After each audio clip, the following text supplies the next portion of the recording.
سوے لال زار پھرتے ہیں، تیرے دن اے بہار پھرتے ہیں۔ نحمده ونصلي ونسلم على رسوله الكريم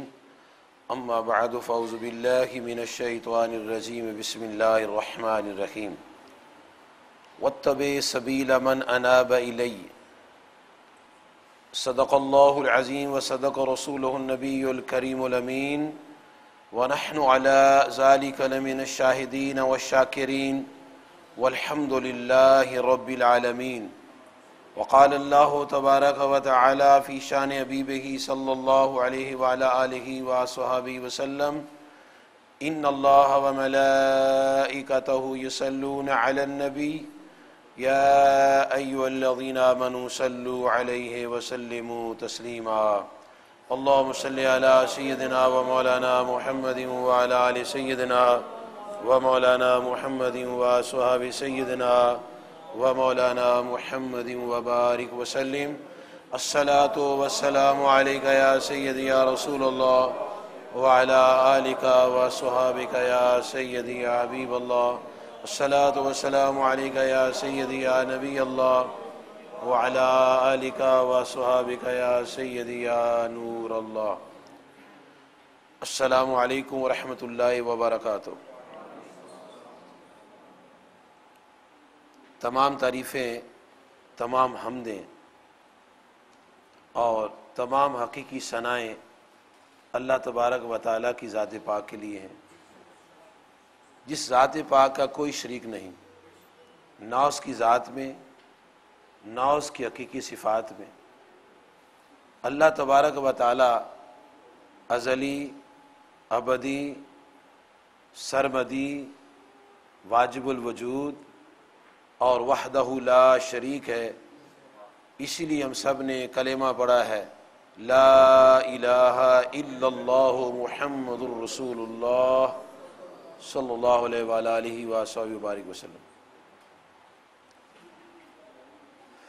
اور بے حد و حساب درود و سلام حضور نبی کریم علیہ الصلاۃ والسلام و تحیت و ثنا پر، اور بے حد و حساب سلام صحابہ کرام، تابعین، تبع تابعین اور تمام بزرگان دین رضوان اللہ تعالی علیہ مجمعین پر کہ جن کے ذریعے اور جن کے طفیل ہم تک دین اسلام پہنچا۔ جب اللہ تعالیٰ کی عظمت و شان میں یہ بات عرض کی جاتی ہے کہ اللہ تبارک و تعالیٰ ازلی، ابدی، سرمدی، واجب الوجود اور وحدہ لا شریک ہے، تو ان اوصاف کے معنی یہ ہوتے ہیں: ازلی، جس کی کوئی ابتدا نہیں، ابدی، جس کی کوئی انتہا نہیں، سرمدی، جس کی نہ ابتدا ہے اور نہ انتہا ہے، اور واجب الوجود سے مراد یہ ہوتی ہے کہ وہ ہستی جو اپنی ذات اور صفات میں کسی کی محتاج نہ ہو، اپنی ذات میں اور اپنی صفات میں کسی کے محتاج نہ ہو، اس کو واجب الوجود کہتے ہیں۔ یہ صرف ایک ذات ہے جس کا نام ہے اللہ، اور کوئی واجب الوجود نہیں ہے۔ ہر کوئی اپنی ذات میں، اپنے وجود میں، اپنی صفات میں اللہ تعالیٰ کا محتاج ہے، لیکن اللہ تبارک و تعالیٰ کسی کا محتاج نہیں، وحدہ لا شریک ہے۔ ان گنت تعریفیں، ان گنت خوبیاں اللہ تعالیٰ نے انبیاء کو عطا فرمائی ہوتی ہیں، اور تمام انبیاء جتنے بھی دنیا میں آئے تھے وہ اللہ تعالیٰ کی تخلیق کا عظیم الشان شاہکار ہوئے ہیں، اور ان کے اندر جو خوبیاں، کمالات، جو اوصاف اللہ تعالیٰ نے پیدا فرمائے تھے ان تمام کمالات اور اوصاف کے ساتھ ساتھ یہ بات طے شدہ ہے کہ تمام انبیاء اول تاخیر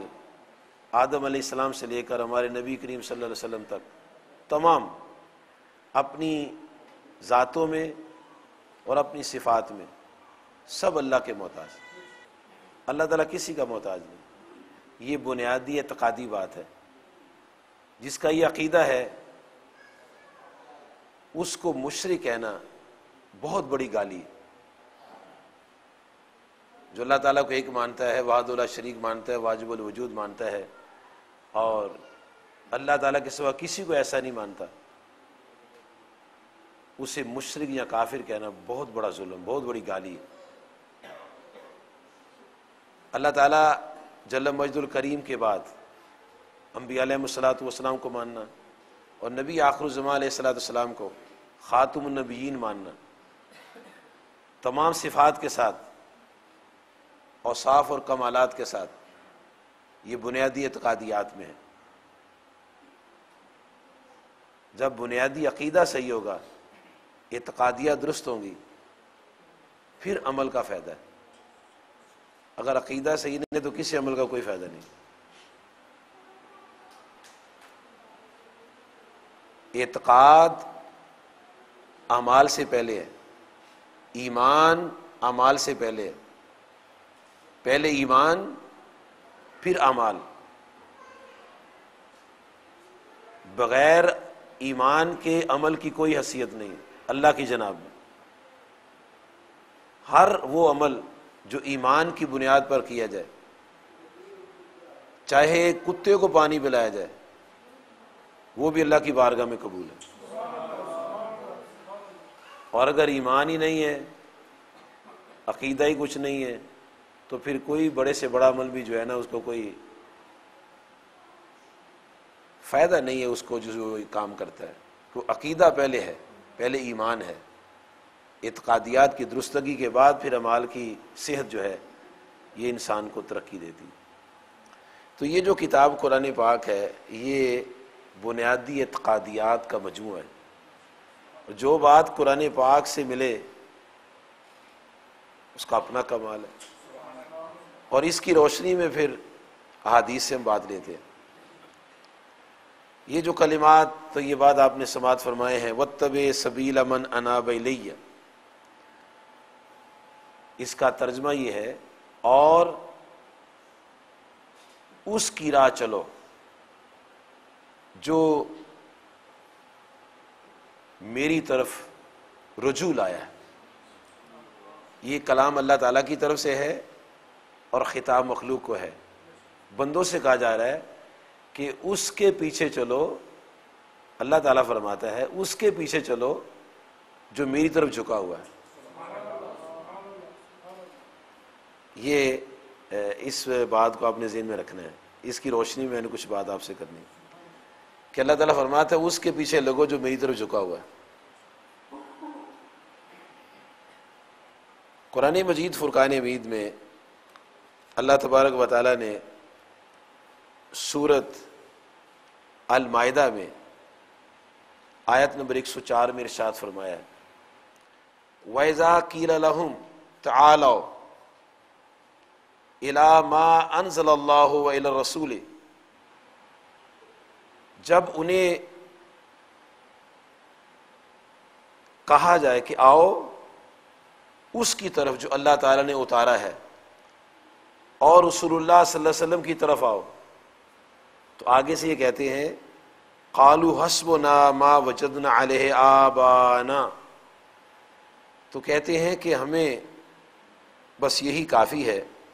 ہمارے لیے یہی کافی ہے کہ جس پر ہمارے باپ دادا ہیں ہم تو اسی ڈگر پر چلیں گے۔ یہ جواب انہوں نے اللہ تعالیٰ اور کتاب اور رسول اللہ صلی اللہ علیہ وسلم کے مقابلے میں کہی ہے۔ سورۃ البقرہ شریف میں آیت نمبر 170 میں ارشاد ہوتا ہے، وَإِذَا قِيلَ لَهُمُ اتَّبِعُوا، جب انہیں کہا جائے کہ پیروی کرو اس کی، ما انزل اللہ، جو اللہ تعالی نے نازل کیا ہے، قالوا بل نتبع ما الفینا علیہ آبانا، تو کہتے ہیں ہم تو اس چیز پر چلیں گے جس پر ہمارے باپ دادا تھے. یہ وہ لوگ بات کہتے تھے کہ ہم تو اسی لائن پر چلیں گے جس پر ہمارے باپ دادا تھے. سورۃ لقمان میں جس کے مقدس کلمات آپ نے سنے تھے واتبع سبیل من اناب الیہ، اس کی آیت نمبر ہے 21. اس میں اللہ تعالیٰ کا ارشاد ہے وَإِذَا قِيلَ لَهُمُ اتَّبِعُوا مَا أَنزَلَ اللَّهُ، جب انہیں کہا جاتا ہے کہ اس کی پیروی کرو جو اللہ تعالیٰ نے اتارا ہے، قَالُوا بَلْ نَتَّبِعُ مَا وَجَدْنَا عَلَيْهِ آبَاءَنَا، تو کہتے ہم تو اپنے باپ دادا کے نقش قدم پر چلیں. یہ 3 آیات ہے قرآن پاک جن میں اللہ تعالیٰ نے قرآن پاک کی طرف دعوت دی ہے، رسول اللہ صلی اللہ علیہ وسلم کی پیروی کی دعوت دی ہے، اور اس کے جواب میں لوگوں نے کہا ہے کہ ہمارے لیے یہی کافی ہے کہ ہم اپنے باپ دادا کے نقش قدم پر چل رہے ہیں. اسی سے شاید ان لوگوں نے ایسے ہی اسی سے بات بنا لی ہو کہ لکیر کے فقیر نہیں ہونا چاہیے. لگتا ہے ایسے ہی ہے کہ لوگوں نے انہی آیات کو پڑھ کے یہ ذہن سے بات بنا لی ہے کہ لکیر کے فقیر نہیں ہونا چاہیے، لیکن پورا نہیں پڑھا. کہتے ہیں جو باپ دادے کے پیچھے لگنا کو ضروری ہے، وہ یہی اسی آیت سے متاثر ہیں وہ لوگ، لیکن پوری آیت نہیں پڑھتے. پوری آیت مبارک اگر پڑھی جائے تو مسئلہ بالکل واضح ہو جاتا ہے. اللہ تبارک و تعالیٰ نے تینوں مقامات پر جو بات ارشاد فرمائی ہے، یہ کہنے والوں کو کہ جو کہتے ہیں کہ ہم تو اسی ڈگر پر چلیں گے، اسی راہ پر چلیں گے جس پر ہمارے باپ دادا چلتے تھے، ہمیں تمہارے باپ دادا کافی ہیں، ہم تو انہی کی پیروی کریں گے. تو ان کے جواب میں اللہ تعالیٰ نے جو بات فرمائی ہے وہ بات اس بات کا جواب ہے کہ لکیر کا فقیر نہیں ہونا چاہیے. لکیر کا فقیر نہیں ہونا چاہیے، اس بات کا جواب. اب جو شخص یہ کہتا ہے کہ لکیر کا فقیر نہیں ہونا چاہیے، وہ کسی کو قائل کر رہا ہے، کسی کو سمجھا رہا ہے، اور جب کسی نے اس کی بات مان لی کہ لکیر کا فقیر نہیں ہونا چاہیے تو اس کی لکیر کا تو فقیر ہو ہی گیا نا. جو کہہ رہا تھا کسی کی لکیر کا فقیر نہیں ہونا چاہیے تو پھر تمہاری لکیر کا فقیر ہو جائے وہ. اللہ تعالیٰ نے نہ آپ کی بات کی ہے نہ میری بات کی ہے جی. اللہ تعالیٰ نے وہ بات کی ہے جو اصولی بات ہے. جب انہوں نے یہ کہا کہ ہم تو اسی ڈگر پر چلیں گے، اسی راہ پر چلیں گے، ہمیں تو یہی بات کافی ہے کہ ہمارے باپ دادا جس راہ پر تھے ہم تو اسی پر چلیں گے، تو اللہ تعالیٰ فرماتا ہے اَوَلَوْ كَانَ آبَاؤُهُمْ لَا يَعْقِلُونَ شَيْئًا وَلَا يَهْتَدُونَ، فرمایا کیا اگرچہ ان کے باپ دادا بے وقوف اور بے ہدایتے ہوں تو تب بھی ان کے رستے پر چلو. اگر باپ دادے بے عقل ہیں اور ہدایت یافتہ نہیں ہے، ہدایت پر نہیں ہے، تو پھر بھی ان کے پیچھے چلو گے. ایک یہ بات بیان فرمائی. دوسری یہ بیان فرمائی کہ اَوَلَوْ كَانَ آبَاؤُهُمْ لَا يَعْلَمُونَ شَيْئًا وَلَا يَهْتَدُونَ، تو کیا اگر ان کے باپ دادے بے علم ہیں اور ہدایت پر نہیں تب بھی ان کے نقش قدم پر چلو گے. اور تیسرے مقام پر یہ فرمایا سورۃ لقمان کی آیت نمبر 21 میں اَوَلَوْ كَانَ الشَّيْطَانُ يَدْعُوهُمْ إِلَىٰ عَذَابِ السَّعِيرِ، فرمایا اگر شیطان ان کو دوزخ کی آگ کی طرف بلاتا ہو تو پھر بھی ان کے پیچھے چلو گے. یعنی وہ راہ جو دوزخ کی طرف لے کر جاتی ہے، وہ راہ جو گمراہی کی راہ ہے، وہ راہ جو بے ہدایت لوگوں کی راہ ہے، وہ راہ جو بے وقوفوں کی راہ ہے، وہ راہ جو بے علموں کی راہ ہے، اس راہ پر نہیں چلنا. کس کی راہ پر چلنا ہے؟ وَاتَّبِعْ سَبِيلَ مَنْ أَنَابَ إِلَيَّ، اللہ فرماتا ہے اس کی لکیر کے فقیر بن جاؤ جو میری طرف جھکا ہوا ہے. یہ اللہ تعالیٰ نے یہ ہمیں بات فرمائی ہے جی. یہ ان تمام مسائل کا جواب ہے اس آیت میں. وہ جی لکیر کا فقیر نہیں ہونا چاہیے، تو یہ جو آدمی کہہ رہے لکیر کا فقیر نہیں ہونا چاہیے تو پھر اس کی بات مان لیں تو پھر اس کی لکیر کے فقیر ہو گئے. اللہ تعالیٰ نے آپ کی بات کی نہ میری بات کی، اللہ تعالیٰ نے اصولی بات فرمائی ہے. اللہ تعالیٰ فرماتا ہے اگر کوئی ہدایت پر نہیں ہے، اگر کوئی جاہل ہے، اگر کوئی بیوقوف ہے، اگر شیطان کے نقش قدم پر چل رہا ہے تو پھر اس کی پیروی نہ کرو، جو میری طرف جھکا ہوا ہے، اور وہ جو جھکا ہوا ہے اس کے لیے ہم روزانہ اللہ تعالیٰ کی بارگاہ میں، اگر تو ہم ساری نماز پڑھتے ہیں، پوری رکعتیں پڑھتے ہیں، امام کے پیچھے پڑھتے ہیں یا علیحدہ پڑھتے ہیں، سنتے ہیں یا خود پڑھتے ہیں، تو روزانہ 48 مرتبہ یہ کلمات سنے جاتے ہیں، پڑھے جاتے ہیں، بار بار دہرائے جاتے ہیں کہ اہدنا الصراط المستقیم۔ اس کا معنی یہ ہے کہ ہمیں سیدھی راہ چلا، اور اس فکرے کے مطابق ہمیں سیدھی لکیر پر چلا، ہمیں سیدھی لکیر پر چلا۔ اور پھر رب کائنات نے خود رہنمائی فرمائی ہے، وہ کون سی لکیر ہے؟ جی یہ لائن کہہ لو، خط کہہ لو، راستہ کہہ لو، لکیر کہہ لو، جو مرضی کہہ لو۔ ایک راستہ ہے جی، لائن ہے، لکیر ہے، جو لفظ مرضی کہہ لو۔ اللہ تعالیٰ سے ہم کہہ رہے ہیں یا اللہ ہمیں سیدھی راہ چلا، سیدھے راستے پر چلا۔ اور وہ جو راستہ ہے وہ سیدھا جو ہے، وہ لائن سیدھی ہے، لکیر سیدھی ہے، اور وہ ہے کس کی؟ وہ کون لوگ ہیں جو اس لائن پر چل رہے ہیں کہ ہم اللہ تعالیٰ سے 48 مرتبہ روزانہ یہ گزارش کرتے ہیں یا اللہ میں سیدھی راہ چلا؟ تو اللہ تعالیٰ نے مقدس کلمات اس کی تشریح میں فرمائے ہیں، صراط الذین انعمت علیہم۔ اللہ تعالیٰ فرماتا ہے میرے حضور دعا کرو کہ یا اللہ ہمیں ان کی لکیر پر چلا جن پر تو نے انعام فرمایا۔ بالکل سادہ سی بات ہے، اس میں کوئی ہیچ پیچ نہیں ہے، عام فہم سی بات ہے کہ اللہ تعالیٰ سے ہم کہتے ہیں یا اللہ ہمیں ان کی راہ چلا جن پر تو نے انعام کیا۔ تو اب یہ فکرہ کدھر گیا؟ لکیر کے فقیر نہیں ہونا چاہیے؟ اب اس کی کیا حقیقت ہے؟ یہ شرارت ہے، یہ فکرہ شرارتیوں کا فکرہ ہے، یہ شرارت کے طور پر کہا جاتا ہے۔ قرآن پاک میں تو واضح طور پر لکھا ہے کہ ان کی لکیر پر چلنے کے لیے دعا کرو جن پر میرا انعام ہوا ہے۔ پھر اللہ تبارک و تعالیٰ نے وہ بندے بھی بتا دیے، وہ بندے بتا دیے کہ یہ بندے ہیں کہ جن کی لائن پر چلنا ہے۔ اللہ تعالیٰ سورت النساء کی آیت نمبر 69 میں ارشاد فرماتا ہے، ارشاد ہوتا ہے من یطع اللہ والرسول، کہ جو اطاعت کرتے ہیں اللہ تعالیٰ کی اور اطاعت کرتے ہیں رسول اللہ صلی اللہ علیہ وسلم کی، فاولئک مع الذین، یہ لوگ ان لوگوں کے ساتھ ہوں گے، انعم اللہ علیہم، جن پر اللہ تعالیٰ نے انعام فرمایا۔ جو لوگ اللہ تعالیٰ کی اطاعت کرتے ہیں، نبی صلی اللہ علیہ وسلم کی اطاعت کرتے ہیں، یہ ان لوگوں کے ساتھ ہوں گے جن پر اللہ تعالیٰ نے انعام فرمایا۔ اور ہم نے نماز میں گزارش کی صراط الذین انعمت علیہم، یا اللہ ہمیں ان کی لکیر کا فقیر بنا دے جس پر تو نے انعام کیا، ہمیں ان کی لائن پر چلا دے جن پر تو نے انعام کیا، ہم ان کے راستے پر چلا دے جن پر تو نے انعام کیا ہے۔ یا اللہ اپنے انعام یافتہ لوگوں کی راہ پر ہمیں چلا۔ جی وہ اللہ نے بتا دیا وہ کون ہے، انعم اللہ علیہم، کیا من النبیین والصدیقین والشہداء والصالحین۔ اللہ تعالیٰ فرماتے ہیں میں نے انعام فرمایا انبیاء پر، صدیقین پر، شہداء پر اور صالحین پر، اور انہی کے لکیر کا فقیر بننے کے لیے روزانہ 48 مرتبہ عرض کرتے۔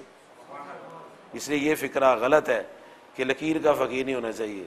ساتھ یہ وضاحت کرنی چاہیے کہ بروں کی لکیر کا فقیر نہیں ہونا چاہیے، اچھوں کی تو لائن پر چلنا ہے۔ اب جس تناظر میں اللہ تعالیٰ نے یہ بات ارشاد فرمائی ہے کہ واتبع سبیل من اناب الیہ، اس کا سیاق و سباق آپ دیکھیں۔ اللہ تعالیٰ کے نبی، ہمارے پیارے نبی امام الانبیاء علیہ الصلوۃ والسلام ہمیں ایک واقعہ سناتے ہیں جو اللہ تعالیٰ نے بہت پہلے جو واقعہ ہوا اور حضور صلی اللہ علیہ وسلم پر اس کا نزول ہوا۔ حضرت لقمان اپنے بیٹے کو واعظ کرتے ہیں کہ یا بنی لا تشرک باللہ، اے میرے بیٹے اللہ کے ساتھ شریک نہیں کرنا، ان الشرک لظلم عظیم، شرک بہت بڑا ظلم ہے۔ یہ بات فرمائی تو درمیان میں ایک بات اور کہہ دی، وَوَصَّيْنَا الْإِنسَانَ بِوَالِدَيْهِ،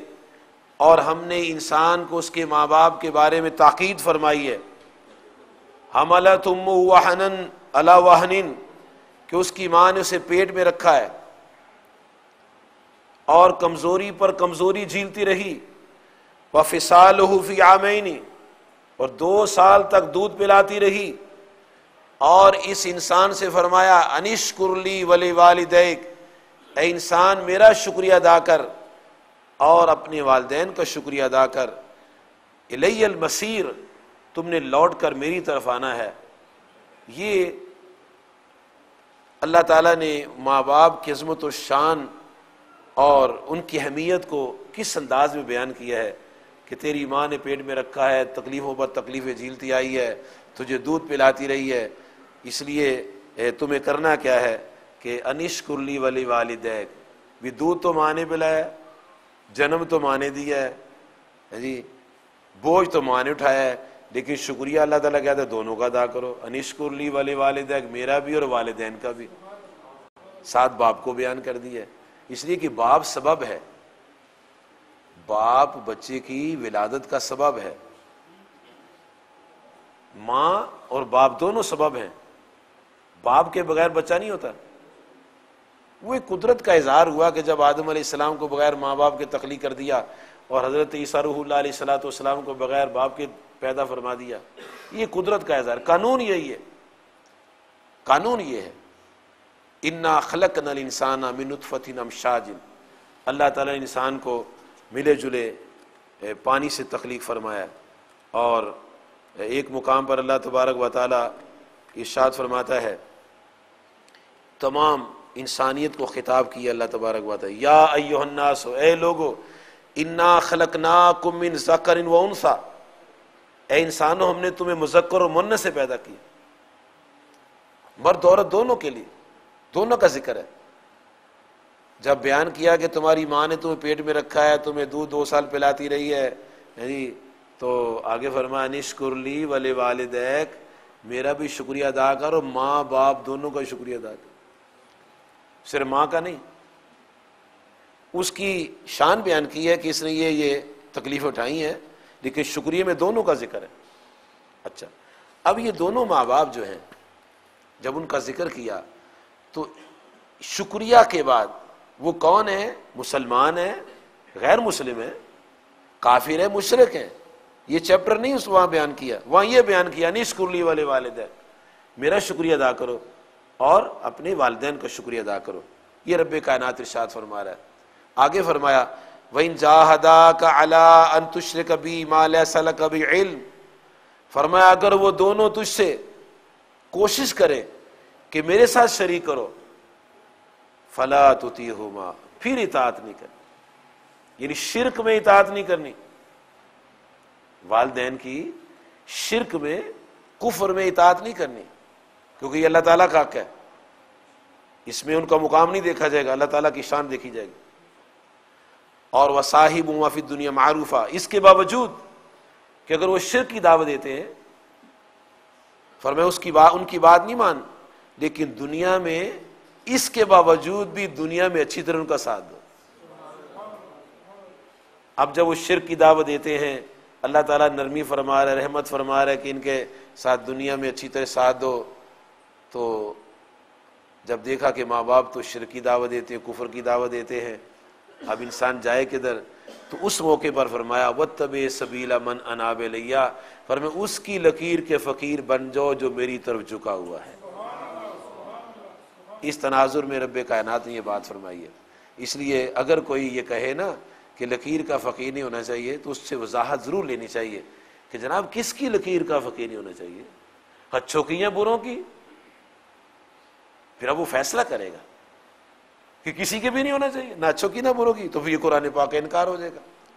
نہیں، بروں کی لکیر کا فقیر نہیں ہونا چاہیے، بروں کے نقش قدم پر نہیں چلنا، اچھوں کے نقش قدم پر چلنا ہے۔ اللہ تبارک و تعالیٰ کہ پیارے نبی کریم صلی اللہ علیہ وآلہ وصحبہ وبارک وسلم، آپ کی ذات ایک ایسی ذات ہے کہ جن کے بغیر انسان واصل باللہ نہیں ہو سکتا، اللہ تعالیٰ سے تعلق قائم نہیں ہو سکتا، ان کا ذکر اللہ تبارک و تعالیٰ نے سورت آل عمران کی آیت نمبر 31 میں فرمایا، قُلْ إِن كُنتُمْ تُحِبُّونَ اللَّهَ، اے پیارے محبوب علیہ الصلوۃ والسلام آپ فرما دیجئے کہ اگر تم اللہ تعالیٰ کو دوست رکھتے ہو، یا آپ ان کو فرمائیں کہ لوگوں اگر تم اللہ کو دوست رکھتے ہو فَاتَّبِعُونِی، آؤ پھر میری لکیر کے فقیر ہو جاؤ، آؤ میری لکیر کے فقیر ہو جاؤ۔ یہ فکرہ کیا ہوا کسی کی لکیر کا فقیر نہیں ہونا چاہیے؟ یہ کیا فکر ہے؟ یہ تو گمراہ کر دینے والا فکرہ ہے۔ فَاتَّبِعُونِی، اے محبوب علیہ الصلوۃ والسلام آپ فرما دیجئے کہ لوگوں میری پیروی کرو، میری اتباع کرو، میرے نقش قدم پر چلو، میری راہ پر چلو، میری لکیر پر چلو، اور جب تم میری راہ پر چلو گے، میری لکیر پر چلو گے، میری پیروی کرو گے، میری اتباع کرو گے، میرے فرما بردار ہو جاؤ گے، تو اللہ تعالیٰ فرماتا ہے کہ یحببکم اللہ ویغفر لکم ذنوبکم۔ اللہ تعالیٰ فرماتا ہے محبوب علیہ الصلوۃ والسلام آپ ان کو فرما دیجئے کہ اے لوگوں جب تم میری اتباع کرو گے، میری پیروی کرو گے، میرے نقش قدم پر چلو گے، میری لکیر پر چلو گے، میری لائن پر چلو گے، تو اللہ تبارک و تعالیٰ تمہیں اپنا محبوب بنا لے گا اور تمہارے گناہوں کو معاف فرما دے۔ کیسا صاف مضمون ہے، کیسی خوبصورت گفتگو ہے جی، کتنا سیدھا راستہ بیان کیا گیا ہے جی، اس کے علاوہ سیدھا راستہ ہی کوئی نہیں۔ اب جو نبی صلی اللہ علیہ وسلم کا تابع فرمان ہے اس کے پیچھے لگ جاؤ، پھر جو اس کا نہ فرما بردار ہے اس کے پیچھے لگ جاؤ، جو اس کا فرما اس کے پیچھے لگ جاؤ، کرتے کرتے کرتے آپ کو آج بھی لوگ ملیں گے جو ان سب کے فرما بردار ان کے پیچھے لگ جاؤ۔ لیکن شرط یہ ہے کہ جو اللہ تعالیٰ جل مجدہ الکریم کے احکام کی تعمیل کرتا ہو اور نبی صلی اللہ علیہ وسلم کا پیروکار ہو، گمراہ کے پیچھے نہیں، بے حد جو ہدایت پر نہیں اس کے نقش قدم پر نہیں چلنا، جس کا عقیدہ غلط ہے اس کے پیچھے نہیں لگنا، جس کا عقیدہ صحیح ہے، جس کا عقیدہ انبیاء والا عقیدہ ہے، جس کا عقیدہ صدیقین والا عقیدہ ہے، جس کا عقیدہ صالحین والا عقیدہ ہے، جس کا عقیدہ شہداء والا عقیدہ ہے، ان کی لائن پر چلے۔ یہ اللہ تبارک و تعالیٰ کی ذات پاک نے بڑی وضاحت کے ساتھ یہ بات ارشاد فرمائی، اور انبیاء علیہ السلام انہوں نے اللہ تعالیٰ کے حضور جب دعائیں کی ہیں تو انہوں نے باوجود اس کے کہ انبیاء علیہ السلام صالحین تھے بذات ہی، لیکن انہوں نے صالحین کی محبت کو اور ان کی راہ کو اہمیت دیتے ہوئے اللہ تعالیٰ کے حضور کس انداز میں دعائیں کی ہیں۔ سورۃ النمل میں اللہ تعالیٰ ارشاد فرماتا ہے، حضرت سلیمان علیہ السلام نے اللہ تعالیٰ کی بارگاہ میں دعا کی، کہتے ہیں ربی اوزینی ان اشکر نعمتک التی انعمت علی، یا اللہ مجھے توفیق عطا فرما تاکہ میں تیری نعمتوں کا شکریہ ادا کروں، جو نعمتیں تو نے مجھ پر فرمائی اور میرے والدین پر فرمائی، وَنَعْمَلَ صَالِحًا، اور یہ کہ میں وہ اعمال کروں جو اچھے اعمال ہیں، ترضیٰ ہو جن سے تو راضی ہو جائے، اور پھر آگے کہتے ہیں وَأَدْخِلْنِي بِرَحْمَتِكَ فِي عِبَادِكَ الصَّالِحِينَ، اے مولا کریم مجھے اپنی رحمت سے اپنے صالح بندوں میں شامل فرما۔ حالانکہ وہ خود نبی ہیں، نبی خود ہی صالح ہوتے ہیں، لیکن صالحین کی اہمیت کو انہوں نے کیسی شان کے ساتھ بیان کیا کہ اللہ ہمیں صالحین میں شامل فرما۔ جناب حضرت یوسف علیہ السلام جب ان کے والدین ان کے پاس آ گئے اور ملاقات ہوئی اور پچھلی محبت کی داستانیں چھڑیں، تو جناب حضرت یوسف علی نبینا علیہ صلاۃ والسلام و تحیۃ و ثنا نے اللہ تعالیٰ کے حضور دعا کی ہے، اور اس دعا کو اللہ تعالیٰ کی ذات پاک نے سورۃ یوسف میں بیان فرمایا۔ جب ماں باپ ملے تو عرض کرتے ربی قد آتیتنی من الملک، اے میرے پروردگار تو نے مجھے سلطنت عطا فرمائی، وعلمتنی من تعویل الاحادیث، اور مجھے باتوں کا انجام نکالنا سکھایا، اس کا علم مجھے عطا فرمایا۔ مولا فاطر السماوات والارض